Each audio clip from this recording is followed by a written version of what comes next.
Ang bawat gawa ng kabaitan at pagbabahagi ay nagdudulot ng kagalakan sa Diyos. Hayaang mapuno ang iyong buhay ng mabubuting gawa at kabutihang loob. Nalulugod ang Diyos sa iyong mga gawa ng kabutihan at pagbabahagi. Gumawa ng pagbabago ngayon sa pamamagitan ng pagpapalaganap ng kanyang pagmamahal sa pamamagitan ng iyong mga aksyon. Ang paggawa ng mabuti at pagbabahagi sa iba ay mga sakripisyong nakalulugod sa Diyos. Hayaan ang iyong buhay na maging salamin ng kanyang pag-ibig at habag.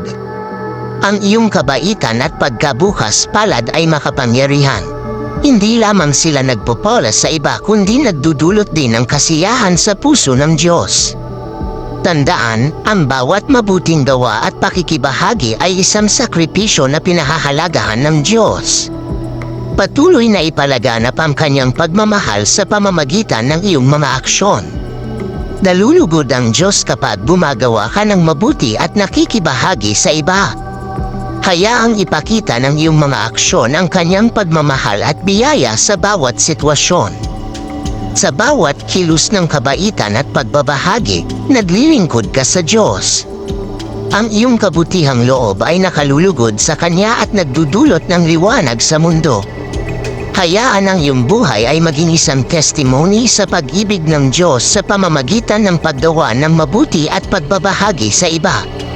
Ang mga sakripisyong ito ay nagpaparangal sa Kanya at nagpupula sa mga nasa paligid mo. Pahahalagahan ng Diyos ang iyong mga sakripisyo ng kabutihan at pagbabahagi. Patuloy na ipalaganap ang Kanyang pagmamahal at magkaroon ng positibong epekto sa mga nakapaligid sa iyo.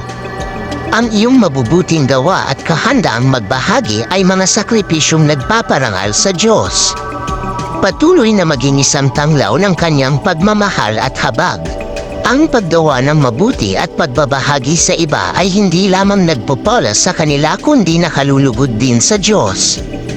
Hayaang gabayan ng Kanyang pag-ibig ang iyong mga aksyon araw-araw.